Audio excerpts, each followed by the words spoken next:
کہ نظر جو ہے یہ حق ہے، یعنی یہ اس کا لگنا اور اس کے اثرات جو مرتب ہوتے ہیں، منفی اثرات جو مرتب ہوتے ہیں، یہ ہوتے ہیں، اس سے انکار نہیں کیا جا سکتا۔ لیکن اس میں بھی بنیادی طور پر حسد کا جذبہ جو ہے وہ کار فرما ہوتا ہے، اور جہاں پر حسد کے نتیجے میں کوئی آدمی کسی کی قابلیت کو دیکھتا ہے، اس کے حسن کو دیکھتا ہے، اس کے کمال کو دیکھتا ہے، کوئی چیز اسے پسند آ جاتی ہے اور اس کی نگاہ میں وہ چیز جو ہے وہ بہت زیادہ اس کو پسند آ جاتی ہے، تو ایسی صورت میں بعض اوقات جو ہے اس کے اثرات جو ہیں وہ منفی اثرات مرتب ہوتے ہیں۔ ٹھیک ہے، تو ظاہر ہے کہ اس کے پیچھے بھی حسد کا وہ جذبہ جو منفی جذبہ ہے وہ کار فرما ہوتا ہے، اور اس میں دوسرے آدمی کو نقصان بھی پہنچتا ہے۔ بعض اوقات یہ نقصان جسمانی لحاظ سے بھی ہوتا ہے، اور بعض اوقات دماغی امراض کی شکل میں یا کسی اور شکل میں بھی یہ نقصان ہو سکتا ہے۔ بالکل صحیح۔ اچھا ڈاکٹر صاحب یہ بھی فرمائیے گا، جیسے ہم نے ذکر کیا ابلیس ایک مقرب فرشتہ تو نہیں تھا، لیکن بہت عبادت گزار ایک اللہ تعالیٰ کے مقربین جو فرشتے ہیں ان میں تھا، اور اس کے باوجود وہ حسد کی بیماری میں مبتلا ہوا۔ حابیل اور قابیل دونوں پیغمبر کے فرزند ہیں، ایک جو ہے وہ نیک سرشت ہے، دوسرا جو ہے وہ حاسد ہے، اور وہ قتل تک پہ جا کے رکا۔ حضرت یوسف علیہ السلام بھی اسی حضرت یعقوب علیہ السلام کے بیٹے ہیں، اور باقی 12 جو بھائی ہیں بنیامین کو چھوڑ کے وہ بھی انہی کی اولاد ہیں، لیکن وہ حاسد ہیں، وہ جھگڑالو ہیں۔ یہاں پر جو ہے یہ معاف کرنے والے، درگزر کرنے والے۔ تو پھر انسان کیسے طے کرے کہ یہ حسد کا مادہ کس میں پیدا ہوتا ہے، کیوں پیدا ہوتا ہے؟ اس کا تعلق تربیت سے ہے، ماحول سے ہے، کوئی روحانی بیماری ہے، یہ کیا چیز ہے یہ؟ جی بات درست ہے کہ حسد کا جذبہ کسی نہ کسی شکل میں ہر انسان کے اندر ہی ہوتا ہے، لیکن اسلامی تعلیمات اور اللہ تبارک و تعالیٰ سے تعلق اور اللہ تعالیٰ کی ذات پر توکل، اللہ تعالیٰ کی تقسیم پر راضی ہونا، یہ انسان کو اس منفی جذبے سے اور منفی رویے سے پاک کر دیتا ہے۔ تو انسان کے اندر اس کے خیالات، اس کے جذبات جب پاک ہو جاتے ہیں تو اس کے بعد یہ جذبہ بھی ختم ہو جاتا ہے۔ اس کے برعکس اس کے اندر پھر دوسروں کے لیے اخوت اور محبت کے جذبات پیدا ہوتے ہیں، خیرخواہی کے جذبات پیدا ہوتے ہیں۔ نبی اکرم صلی اللہ علیہ وسلم نے جس طرح فرمایا کہ الدین النصیحہ، دو الفاظ میں دین کا خلاصہ بیان فرما دیا کہ دین تو نام ہی خیرخواہی کا ہے۔ جی تو اگر کوئی آدمی کسی کا بدخواہ ہے تو ظاہر ہے اس بدخواہی کے برے نتائج نکلتے ہیں، نقصان ہوتا ہے، لیکن اگر کوئی آدمی دوسرے کے لیے ہر لحاظ سے خیر چاہتا ہے، خیر کا پہلو چاہتا ہے کہ اس کو فائدہ پہنچے، اور اپنے لیے جو پسند کرتا ہے اس کے لیے پسند کرتا ہے۔ نبی اکرم صلی اللہ علیہ وسلم نے تو مسلمان کی تعریف یہ کی، المسلمون من سلم المسلمون من لسانہ و یدہ، بالکل، کہ مسلمان تو ہے ہی وہ جس کے ہاتھ سے اور زبان سے دوسرے لوگ محفوظ رہیں۔ بالکل، تو ظاہر ہے کہ یہاں پر اس کے ہاتھ سے، اس کی زبان سے دوسرے افراد اگر محفوظ نہیں ہیں حسد کی وجہ سے، تو یہ برا جذبہ ہے، اور اس کے نتیجے میں معاشرے کے اندر جو ہے وہ بگاڑ پیدا ہوتا ہے، تعلقات خراب ہوتے ہیں، خاندانوں کے خاندان تباہ ہو جاتے ہیں، اور وہ رشتے جو قریب ترین رشتے ہیں ان پر سب سے زیادہ اس کی زد پڑتی ہے، اور وہ رشتے تباہ برباد ہو جاتے ہیں۔ ڈاکٹر صاحب بچیں کیسے؟ کیونکہ اللہ تعالیٰ نے سورہ فلق میں ہمیں حاسدوں کے شر سے پناہ مانگنے کا ایک حکم بھی ہے، اور کہتے ہیں کہ آیت مبارکہ جو ہے اس کو پڑھ کے دم کر لینے سے حاسدوں سے کے شر سے اللہ تعالیٰ نجات بھی دیتا ہے۔ لیکن ہم دیکھتے ہیں بعض اوقات کو اتنی ریشہ دوانیاں، اتنی سازشیں، اتنی ہمارے ارد گرد اور منافقت اس کے ساتھ چل رہی ہوتی ہے کہ انسان کو سمجھ نہیں آتا کہ وہ کیسے ڈیل کرے۔ تو اگر حاسدین کا سامنا ہو تو کیا کرنا چاہیے، اور اگر انسان خود کو حسد میں مبتلا دیکھے تو کیا کرنا چاہیے؟ بہت اچھی بات ہے کہ جو آدمی دوسرے اس کے ساتھ حسد کرتے ہوں، تو پہلی بات جو آپ نے ذکر کی ہے سورہ الفلق کے اندر ذکر کی گئی ہے، من شر حاسد اذا حسد، کہ جب کوئی شخص حسد کرنے لگے تو اللہ تبارک و تعالیٰ سے انسان پناہ مانگتا ہے، کیونکہ اس کائنات کی سب سے بڑی طاقت اور پناہ دینے والی ہستی جو ہے وہ اللہ تبارک و تعالیٰ کی ہے۔ تو جب انسان کا غیر متزلزل ایمان اور یقین ہوتا ہے کہ اللہ تبارک و تعالیٰ کی پناہ کے اندر انسان آ جائے تو دنیا کی کوئی طاقت جو ہے وہ اس کو نقصان نہیں پہنچا سکتی۔ اس شعور کے ساتھ اگر انسان اس آیت کو پڑھے اور اسی طرح معوذتین کو قل اعوذ برب الفلق، قل اعوذ برب الناس، اور نبی اکرم صلی اللہ علیہ وسلم نے اسی طرح اور معوذات سکھائے ہیں، دعائیں سکھائی ہیں، اور خود نبی صلی اللہ علیہ وسلم ان دعاؤں کو پڑھ کر اپنے ہاتھوں پر پھونک کر اپنے پورے جسم پر ان کو پھیر دیا کرتے تھے۔ تو یہ طریقہ خود نبی صلی اللہ علیہ وسلم نے سکھایا بھی ہے، اور ہمیں اس کو اختیار بھی کرنا چاہیے۔ یہ قرآن مقدس کے اندر موجود ہے۔ اسی طرح آیت الکرسی ہے، اس کے نتیجے میں انسان شیاطین سے، جنات سے اور جو مخلوق کا جو ضرر ہے اس سے انسان محفوظ رہتا ہے.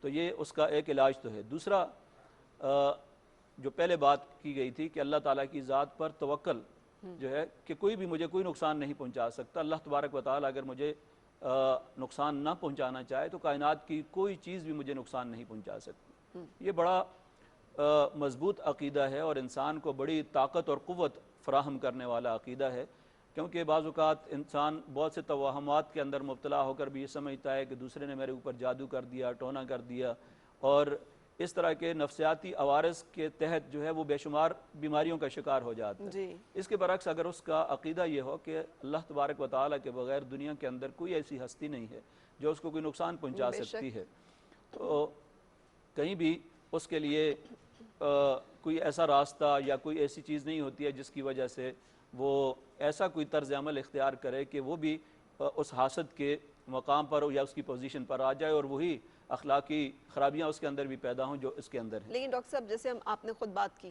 حاسد صرف جو ہے وہ یہ سوچتا نہیں رہتا، وہ اس کے لیے کوئی نہ کوئی تدبیر اور چالیں بھی اختیار کرتا ہے. قرآن پاک میں اگر ہم دیکھیں تو یہ ہمارے سامنے ہی ہے کہ حابیل نے قابیل کو قتل کر دیا. شیطان جو ہے وہ راندہ درگاہ ہو گیا اور آج تک وہ اس میں الجھا ہوا ہے کہ کس طرح سے میں نے نسل آدم کو بہکانا ہے اور کس طرح سے ورغلانا ہے. پھر اگر ہم اسی طرح سے دیکھیں تو یوسف علیہ السلام کے جو بھائی ہیں انہوں نے انہیں کنویں میں بھی ڈالا، انہیں قتل کی پوری کوشش، یعنی وہ پوری تدبیر اختیار کرتا ہے جو حاسد ہوتا ہے. سو ان تمام تدابیر کے اگینسٹ، اور بعض اوقات لوگ جادو ٹونے پہ بھی آ جاتے ہیں، یہ بھی ایک کبھی ہمارے معاشرے کی جو ہے رخ ہے، سچائی ہے. تو اس بارے میں بھی بتائیے گا کہ جادو کیا ہے اور جو لوگ جادو کرواتے ہیں ان کے بارے میں کیا ہمیں پتہ چلتا ہے؟ جی، جہاں تک جادو کا تعلق ہے تو اس کے اثرات بھی مرتب ہوتے ہیں اور ظاہر ہے اس سے نقصان ہوتا ہے. خود نبی اکرم صلی اللہ علیہ وسلم پر ایک یہودی لبید ابن عاصم جو ہے اس نے جادو کیا اور نبی اکرم صلی اللہ علیہ وسلم اس کے اثرات اپنی زندگی کے اندر محسوس کرتے تھے، لیکن اللہ تبارک و تعالیٰ نے اس کا علاج نبی صلی اللہ علیہ وسلم کو بتایا. 2 فرشتے آئے، انہوں نے آپس میں کھڑے ہو کر مکالمہ کیا اور اس کو پورا علاج بتایا. نبی اکرم صلی اللہ علیہ وسلم نے اس پر عمل کیا اور یہی سورہ فلق اور سورہ الناس جو ہے نبی صلی اللہ علیہ وسلم نے ان کو پڑھا اور اس کے بعد جو ہے یہ اثرات ختم ہو گئے. تو یہ قرآن مجید کے اندر اس کا علاج بھی بتایا گیا ہے اور خود نبی صلی اللہ علیہ وسلم کو اس کا علاج بتایا گیا ہے. جہاں تک جادوگر کا تعلق ہے تو اس میں چونکہ وہ ایسی قوتوں سے پناہ مانگتا ہے جو کہ اللہ تبارک و تعالیٰ کے علاوہ دوسری قوتیں ہوتی ہیں، شیطان سے پناہ مانگتا ہے، جنات سے پناہ مانگتا ہے اور ان سے مدد طلب کرتا ہے، تو اس لیے جادو کو کفر قرار دیا گیا ہے. اور نبی اکرم صلی اللہ علیہ وسلم نے جادوگر کی سزا یہ بتائی ہے کہ اس کو قتل کر دیا جائے، یعنی وہ معاشرے کا قتل کرتا ہے، ایک جادو کے ذریعے خاندانوں کو تباہ کرتا ہے، رشتوں کو تباہ کرتا ہے. ہمارے یہاں تو آپ یہاں سے شروع کریں تو جہاں تک چلے جائیں، ریل پہ سفر کریں، گاڑی پہ سفر کریں، وال چاکنگ جہاں پہ بھی آپ کو نظر آئے گی، وہاں پہ بہت سارے ایسے لوگ دعوے دار ہوں گے جو بس یہ نہیں دعویٰ کرتے کہ وہ رزق آپ کو جو ہے وہ ہر ایک دعویٰ ان کا ہوتا ہے. اس بارے میں ہم بات چیت کریں گے ڈاکٹر صاحب اور کنٹینیو کریں گے. اہم موضوع ہے جیسے آپ جانتے ہیں ہم سب کی زندگیوں کا کہیں نہ کہیں سے اس کے ساتھ تعلق اور واسطہ جو ہے وہ رہتا ہے، لیکن ہمارے ملک کا ایک بہت بڑا جو ایک فیکٹر ہے وہ یہ ہے کہ ہم ایک نوجوان ملک ہیں. پاکستان کو یہ شرف اور یہ بہت بڑی اللہ کی طرف سے بلیسنگ ہے کہ ہماری 60% سے زائد آبادی جو ہے وہ 30 سال سے کم عمر کے نوجوانوں پر مشتمل ہے. اس کا مطلب ہے کہ اتنا پوٹینشل ہے ہمارے اندر کہ یہ نوجوان اگر صحیح یوٹیلائز ہو جائیں تو یہ ملک کا اثاثہ ہیں. سو اسی حوالے سے وزیر اعظم پاکستان کے ویژن کے مطابق کامیاب جوان پروگرام جو ہے اس کو لانچ کیا گیا ہے، جس میں جوانوں کے لیے کیا کچھ کیا جا رہا ہے یہ ہم سے شیئر کریں گے. آج ہمارے ساتھ special assistant to prime minister on youth affairs جناب عثمان ڈار صاحب. السلام علیکم. وعلیکم خوش آمدید اور شکریہ آپ کی تشریف آوری کا. بہت شکریہ جی. ماشاءاللہ جوان ہیں اور بڑے عرصے سے آپ یوتھ کے ساتھ ایفیلیٹڈ بھی تھے، اب آپ کامیاب جوان پروگرام کو لیڈ کر رہے ہیں. سو کہاں سے شروع کریں ہم کہ کامیاب جوان پروگرام کیا ہے اور کیسے یہ بینیفٹ کر رہا ہے بہت سارے لوگوں کو؟ سب سے پہلے تو میں آپ کا شکر گزار ہوں، آپ نے اس بڑے اچھے اور میں سمجھتا ہوں زبردست ٹاپک پہ بلایا مجھے، اور پاکستان کے لاکھوں نوجوان کامیاب جوان پروگرام کے حوالے سے پوچھتے بھی رہتے ہیں، تو میں سمجھتا ہوں ایک آج اچھا موقع ہے میرے لیے میں ان تک اپنا پیغام بھی پہنچا سکوں. لیکن کامیاب جوان پروگرام شروع کرنے سے پہلے ہم نے ایک میسیو کنسلٹیٹیو پروسیس کیا یوتھ این جی اوز کے ساتھ اور جو یوتھ ایکسپرٹس ہیں ان کے ساتھ. پھر ایک UNDP کی رپورٹ موجود تھی جو انہوں نے سروے کیا پاکستان اکراس پاکستان، اور وہ ایک نیڈ بیس سروے تھا کہ نوجوان کیا چاہتے ہیں پاکستان میں، ان کی پرائرٹیز کیا ہیں. تو جو چیزیں دیکھنے میں آئیں، ہم نے ٹاپ 3 پرائرٹیز کو پک کیا، جس میں سب سے زیادہ نوجوانوں نے روزگار کے لیے کہا کہ انہیں اچھے سے اچھا روزگار چاہیے، بہتر روزگار چاہیے. جو ہم کام کر رہے ہیں ہم چاہتے ہیں اس سے ہمیں بہتر موقع ملنا چاہیے. پھر دوسرے نمبر پہ تعلیم کے حوالے سے نوجوانوں نے بتایا جی کہ ہم تعلیم کے لیے کچھ ہونا چاہیے، ٹیکنیکل ایجوکیشن اسپیشلی اس کی طرف ان کا تھا. اور تیسری چیز تھی انگیجمنٹ کی، جس میں آپ سپورٹس بھی لے سکتے ہیں، فیصلہ سازی کو بھی لے سکتے ہیں. نوجوانوں بہت سارے نوجوانوں کا یہ کہنا تھا کہ انہیں پاور کوریڈورز میں اور فیصلہ سازی میں انہیں شراکت نہیں دی جاتی، انگیجمنٹ نہیں ہے، اپرچونٹیز نہیں ہے، ورک شاپس نہیں ہو رہی اس طرح سے تاکہ یوتھ کو انگیج کیا جا سکے. تو ہمارا کامیاب جوان پروگرام انہی 3 ایز پہ بیس کر رہا ہے، امپلائمنٹ، ایجوکیشن اینڈ انگیجمنٹ. اور الحمدللہ ان تینوں ایز پہ کام ہو رہا ہے. جو پہلا امپلائمنٹ والا ہے، پاکستان کے لاکھوں نوجوانوں نے روزگار کے لیے اپنے کاروبار کے لیے اپلائی کیا. بہت سے نوجوان جو مجھے سن رہے ہیں ان کے مجھے میسیجز بھی آتے ہیں کہ ہمیں اس تیزی کے ساتھ 6-8 ماہ، کوئی کہہ رہا ہے 1 سال پہلے اپلائی کیا تھا، ہمیں پیسے نہیں ملے، ہم اپنا کاروبار شروع کرنا چاہتے ہیں. ایک تو میں آپ کے پروگرام کی وساطت سے نوجوانوں کو بتانا چاہتا ہوں، جب ہم نے یہ پروگرام کا آغاز کیا 17 اکتوبر 2019 کو، اور 4 ماہ کا ایک پروسیس تھا اپلیکیشن کا، اور اس کے بعد لون کی ڈسپرسمنٹ شروع کی جانی تھی. لیکن ساتھ ہی انفارچونیٹلی پوری دنیا میں جیسے کرونا پینڈیمک کا سامنا تھا، اور سب سے زیادہ جو ایریا متاثر ہوا وہ انڈسٹری تھی، وہ روزگار تھا، وہ کاروبار تھا. تو ساتھ ہی جب ڈسپرسمنٹ کا وقت آیا تو بینکوں نے اور نوجوانوں نے جن کی اپروولز بھی ہوئی تھی انہوں نے کہا کہ یہ ٹھیک وقت نہیں ہے کہ ہم قرض لے کر اپنا کاروبار شروع کر سکیں. تو تقریباً 9 ماہ ہمیں ان مشکلات کا سامنا رہا پچھلے سال، اور 1 سال آپ کہہ لیں اکتوبر 2019 سے اکتوبر 2020 تک اس پروگرام پہ ہم اس طرح کام تیزی سے نہیں کر سکے.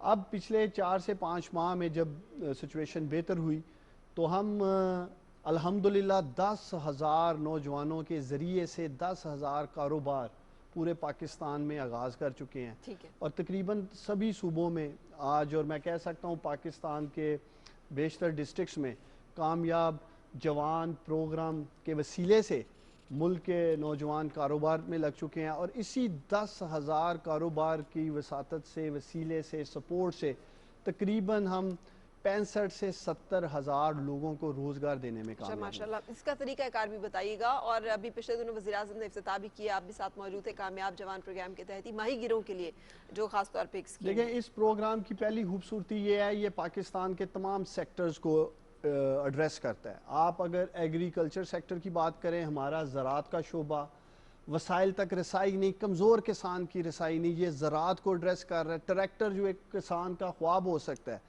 ینگ ٹریکٹر، ینگ جو ہمارے کسان ہیں، اس کا ایج گروپ 21 سال سے لے کے 45 سال تک ہے. تو وہ تمام نوجوان جو مجھے سن رہے ہیں 21 سال سے 45 سال کی عمر کے، وہ کامیاب جوان .gov.pk پہ ہم نے پورٹل بنایا ہے، ڈیجیٹل رکھا ہے. ٹرانسپیرنٹ، صاف اور شفاف رکھنے کے لیے ہم نے ٹیکنالوجی کا استعمال کیا ہے.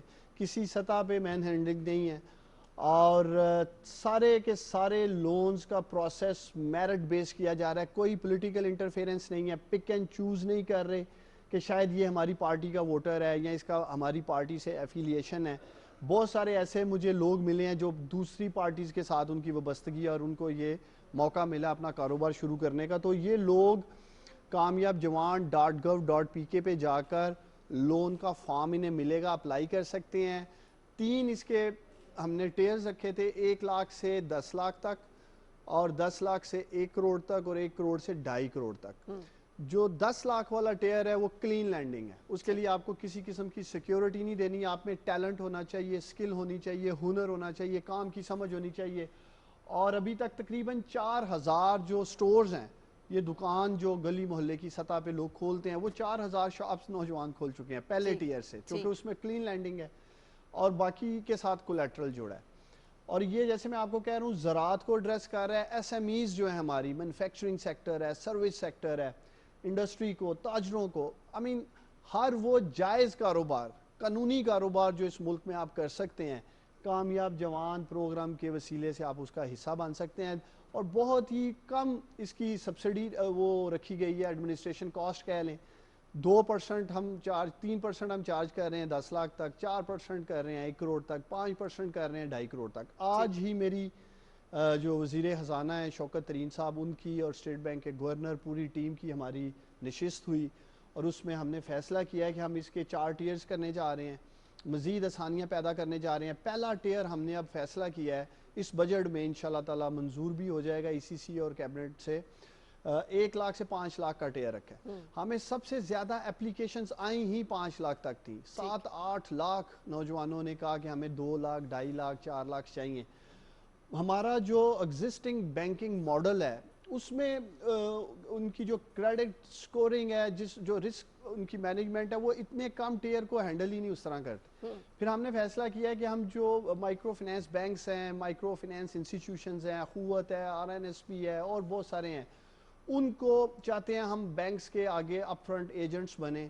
اور یہ چھوٹی ڈسپرسمنٹس جو ہیں 2-2 لاکھ کی, 1-1 لاکھ کی, 4-4 لاکھ کی, گاؤں کی سطح پہ, اگر گاؤں میں آپ کسی کو 4 سے 5 لاکھ روپے دے دے, وہ بڑا زبردست گاؤں کی سطح پہ اپنے کام کا آغاز کر سکتا ہے. تو یہ نوجوانوں کے لیے آج بڑی خبر ہے. جو پہلے ٹیئر ہے لائف سٹاکس جس کی آپ بات کر رہے ہیں, ڈیری فارمنگ میں ہم نے کافی پیسہ دیا ہے. تو یہ انشاءاللہ تعالی جون کے بعد طریقہ کار تھوڑا سا مزید واضح کر دیجئے گا, کیونکہ جن لوگوں کو ہم ایڈریس کر رہے ہیں نوجوان بچے, پہلی بات تو یہ کہ اگر ان کے اکاؤنٹس نہیں ہیں, اگر وہ ابھی گریجویٹ کر کے نکلے ہیں تو بھی کیا وہ ایلیجبل ہوں گے؟ وہ دیکھیں, ہر وہ پاکستانی جس کے پاس شناختی کارڈ ہے, جس کا ایج گروپ 21 سال سے 45 سال میں ہے, اسپیشل ہم نے رکھا ہے IT کے جو نوجوان ہیں 18 سال سے 21 سال کے لیے. جو نوجوان مجھے سن رہے ہیں IT سیکٹر میں آ کے کام کرنا چاہتے ہیں, بزنس کرنا چاہتے ہیں, ان کی ایج گروپ 18 سے شروع ہو جاتی ہے. اگر آپ پورٹل پہ جاتے ہیں, پورٹل پہ اگر ان کو سمجھ نہیں آ رہی ہے فارم کیسے فل کرنا ہے, ہمارے 21 پارٹنر بینکس ہیں, وہ تمام پارٹنر بینکس اس پورٹل پہ اویلیبل ہیں. آپ ان کی برانچز میں جا سکتے ہیں, برانچ میں جا کر برانچ میں وہ بینک والے ان کو ہیلپ کر سکتے ہیں. لیکن یہ سارا پروسیس ہم نے رکھا آن لائن ہے تاکہ بالکل سامنے رہے, شفاف رہے, ٹرانسپیرنٹ رہے.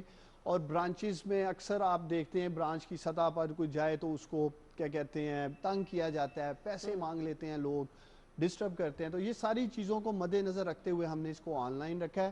دوسرا ٹیئر جو میں آپ کو پہلے کہہ رہا تھا 10 لاکھ تک تھا, کلین لینڈنگ تھی, گارنٹی نہیں تھی, سیکیورٹی نہیں تھی, اس کو ہم بڑھا کر 20 لاکھ کر رہے ہیں. تاکہ مزید جو 10 لاکھ اور 20 لاکھ کے درمیان میں کاروبار کرنا چاہتے ہیں, ینگسٹرز یونیورسٹی سے پڑھ کے نکلتے ہیں, ان کے پاس اس طرح سے وسائل بھی نہیں ہیں اور ان کے پاس گرانٹور بھی نہیں ہے. تو وزیر اعظم عمران خان صاحب کی خاص ہدایات تھیں ہمارے پاکستان کے وہ پڑھے لکھے نوجوان یا اسکول ڈراپ آؤٹس ہیں جو زندگی میں آگے بڑھنا چاہتے ہیں, قابل ہیں, ہنر ہے ان کے پاس یا ڈگری ہیں, ان کو اس ٹیئر سے ہم انشاءاللہ تعالی انشور کریں گے کہ زیادہ سے زیادہ نوجوانوں کو. پہلے فیز میں ہم نے 1 لاکھ بزنسز کو ٹارگٹ کیا ہے اور اس میں ہم کوشش کریں گے نوجوانوں کو, جیسے آپ کو میں نے پہلے کہا 5 لاکھ تک اور پھر 20 لاکھ تک. یہ 2 بڑے امپورٹنٹ ٹیئرز جن کو ہم نے چینج کیا ہے. اور پھر ایک نیا ٹیئر ایڈ کیا ہے 2.5 کروڑ سے 5 کروڑ کا. وہ ینگ انٹرپرینیورز جو پہلے سے بزنس کر رہے ہیں, ایگزسٹنگ بزنس کر رہے ہیں, اگر ان کے پاس آرڈرز ہیں, وہ اپنا کاروبار بڑھانا چاہ رہے ہیں, لیٹس سے کہ ٹیکسٹائل میں وہ 50 سے 100 مشینیں لگانا چاہ رہے ہیں, اس کا مطلب ہے وہ 50 سے 100 لوگوں کو روزگار دیں گے, کاریگروں کو, ہیلپرز کو. تو یہ ساری آپ کی جو انڈسٹری ہے یہ ایک سرکولر اکانومی کو سپورٹ کر رہا ہے. اور میں یہ سمجھتا ہوں پرائم منسٹر عمران خان کا جو ویژن ہے کامیاب جوان کے روزگار اور کاروبار والے انیشیٹو کو لے کے, کامیاب جوان پاکستان میں روزگار کا انشاءاللہ تعالی آپ دیکھیں گی سب سے بڑا انجن بنے گا. یہ پاکستان میں روزگار کے انجن کا کردار ادا کرے گا, آپ کی معیشت میں یہ ریڑھ کی ہڈی کا کردار ادا کرے گا. جس طرح کی چینجز آج ہم نے فیصلہ کیا لانے کے لیے, مزید ان کے لیے آسانیاں پیدا کی ہیں تاکہ ان کو وسائل مل سکیں. دوسرا, چونکہ عام تاثر شاید یہ ہے کہ کامیاب جوان صرف قرضہ اسکیم کا نام ہے, اس کے نیچے 3 بڑے انیشیٹو ہیں. ایک جو میں نے ابھی آپ کے سامنے رکھا کاروبار اور روزگار کے لیے, دوسرا تھا تعلیم والا جس میں نوجوانوں نے ہمیں بہت سارے میسیجز بھی کیے. تو فیصلہ کیا کہ ہم ان کے ہنر کے اوپر انویسٹمنٹ کریں گے, ٹیکنیکل ایجوکیشن پہ کریں گے. فارمل ایجوکیشن, آپ ڈگریاں لے لیتے ہیں, جاب کے لیے نکلتے ہیں, آپ کے پاس ایکسپیرینس نہیں ہے, آپ کے پاس سکل سیٹ نہیں ہے, اس سے آپ کو جاب ملنے میں مشکل ہوتی ہے. میرا انڈسٹری سے تعلق ہے, مجھے کسی کی ضرورت ہے, میرے پاس اگر کوئی سمپل MBA آ جاتا ہے لیکن اس نے اس کے ساتھ کوئی ٹیکنیکل کورس کر رکھا ہے, اس کے پاس سرٹیفکیشن ہے, میں اسے پریفر کروں گا.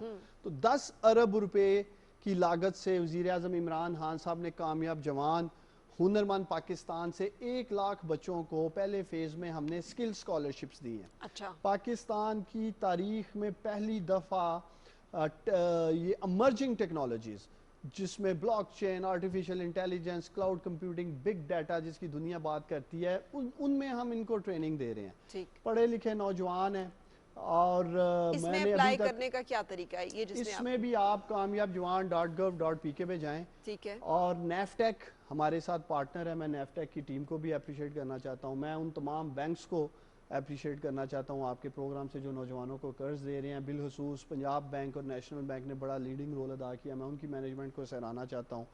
نیفٹیک نے پورے ریفارمز کر کے ایک skills for all task force بنائی پرائم منسٹر عمران خان نے. اس کی ریکمنڈیشن کی روشنی میں یہ 14 کمپوننٹ کے اوپر مشتمل 10 ارب روپے کی لاگت سے کامیاب جوان ہنرمند پروگرام لانچ کیا گیا، جس میں ہم کیریکولم کہہ سکتے ہیں آپ 200 کے قریب ہم ان سٹینڈرڈائز کرنے جا رہے ہیں. تقریباً 2000 انسٹیٹیوشن پاکستان کے ان کی ہم کہہ لیں ویریفیکیشن کر رہے ہیں، سٹینڈرڈائزیشن کر رہے ہیں تاکہ اچھے لوگ نکل سکیں، اچھے نوجوان ٹیکنیکل ایجوکیشن حاصل کر کے نکل سکیں. سمارٹ لیبز بننے جا رہی ہیں. اوورسیز ٹیچرز کو ٹریننگ کے لیے بھیج رہے ہیں. اوورسیز ایکریڈیشن لے رہے ہیں. ابھی مجھے کچھ سکسیس سٹوریز ملی. 37,000 بچے جو پڑھ کے نکلے ان میں سے بیشتر نوجوان جو ہیں ان کو جاب مل گئی ہے. ابھی آئی ٹی میں 7 لاکھ روپے کے قریب ایک ینگ ہماری خاتون ہے، انشاءاللہ تعالی میں ان سے ملوں گا بھی. وہ ان کو روزگار مل گیا. انہوں نے اپنے بھی ایز اے فری لینسر کام شروع کر دیا. تو ایسی زبردست سکسیس سٹوریز نکل رہی ہیں کامیاب جوان سے قرضے لے کر پڑھ کر. اور تیسری چیز جو انگیجمنٹ کی ہے اس میں پاکستان کی 72 سالہ تاریخ کی پہلی نیشنل یوتھ کونسل بنائی ہے پرائم منسٹر عمران خان نے. ہم نے نوجوانوں کو موقع دیا ہے کہ وہ پرائم منسٹر کے ساتھ بیٹھ سکتے ہیں، وہ پاور کوریڈورز میں بیٹھ کر اپنی آواز اٹھا سکتے ہیں، پالیسی سازی کا حصہ بن سکتے ہیں. اس ملک کی آنے والی لیجسلیشن میں ان کا کردار ہوگا، حصہ ہوگا. اور پاکستان کہ یہ نیشنل یوتھ کونسل پاکستان کی نمائندگی کر رہی ہے انٹرنیشنل فورمز پہ. ایک جو بہت بڑا پرابلم رہا ہے وہ یہ رہا ہے کہ انڈسٹری اور اکیڈیمیا کے درمیان لائزون نہیں رہا. ہمارا جو جیسے آپ نے خود بات کی یونیورسٹی جو پڑھاتی ہیں وہ سب تھیوریٹیکل ہے اور اس کے بعد ایک گیپ آتا ہے. سو کامیاب جوان پروگرام وہ جو ایک گیپ مسلسل ایگزسٹ کر رہا ہے بہت اچھا پروگرام ہے، لیکن وہ کر سکے گا؟ آپ یہاں پر بھی یہ کریکولم یہاں پر بھی تھوڑا سا انٹروین نہیں کریں؟ ہم نے پہلا سٹیپ یہ لیا. ایچ ای سی کے جو فارمر چیئرمین ہے طارق بنوری صاحب، میں ان کا بھی شکر گزار ہوں. انٹرنشپ اب کمپلسری کر دی گئی ہے ڈگری کے لیے. اس میں بھی یہی طے پایا تھا کہ یہ نوجوان جو ڈگریاں لے کے نکلتے ہیں اگر اپنے ہی علاقوں میں اسی جگہ یونیورسٹی میں ڈسٹرکٹ سیالکوٹ میں اگر کوئی بچی یا بچہ ڈگری لینا چاہ رہا ہے وہ ادھر ہی وہ اس انڈسٹری سے جا کر انٹرنشپ کرتا ہے جو آگے اسے فیلڈ میں فیوچر نظر آ رہا ہے. تو میں یہ سمجھتا ہوں یہ ایچ ای سی کا بڑا زبردست سٹیپ تھا. پوری دنیا میں اگر آپ دیکھیں مغرب میں امریکہ میں یونیورسٹی اسٹوڈنٹس جو ہیں وہ انٹرنشپ کرتے ہیں. انٹرنشپ میں سمجھتا ہوں یہ ایک ان کو بیسک ایک اسکل ایجوکیشن مل سکتی ہے، ایک ٹریننگ مل سکتی ہے انٹرنشپ سے، جس سے یہ جب فیلڈ میں نکلتے ہیں. پاکستان میں تقریباً ہر سال 20 لاکھ نوجوان جاب مارکیٹ میں آ رہے ہیں. اور میں یہ سمجھتا ہوں کہ ہماری حکومت کے جو بڑے چیلنجز ہیں ان میں سے سب سے جو بڑا چیلنج یہی ہے کہ ہم نے اپنے نوجوانوں کے لیے روزگار پیدا کرنا ہے. آپ کے تو منشور میں تھا 1 لاکھ نوکریوں کا ذکر تھا. انشاءاللہ تعالیٰ 1 کروڑ جو نوکریوں کا تھا. لیکن آپ کے سامنے دنیا کی بڑی بڑی سپر پاورز کو کرونا نے کس طرح ڈیمیج کیا، کس طرح ان کی معیشت کو تباہ کیا. اب ہمسایہ ملک کو دیکھ لیں، بھارت میں دیکھ لیں کیا ہو رہا ہے. تو کرونا پینڈیمک کے باوجود میں سمجھتا ہوں جس حکمت عملی سے وزیر اعظم عمران خان صاحب نے فیصلے کیے، اسمارٹ لاک ڈاؤن کیا، این سی او سی کی میں فیصلوں کو سراہنا چاہتا ہوں. اسد عمر صاحب نے وہ ساری ٹیم جو وہاں کام کر رہی ہے بڑی سمجھداری سے میں سمجھتا ہوں ہم نکلے ہیں. اللہ تعالیٰ ہم پہ اپنا فضل و کرم رکھے. اور آپ کے پروگرام سے میں پاکستانیوں سے یہ اپیل بھی کروں گا، ہمیں آگے عید کی چھٹیاں بھی ملنے جا رہی ہیں، ہم سب کو دعا کرنی چاہیے. اللہ تعالیٰ ہم پہ اپنا فضل و کرم رکھے. اگر ہم ریجن میں دیکھیں کیسے حالات چل رہے ہیں اور ہمیں ایز اے قوم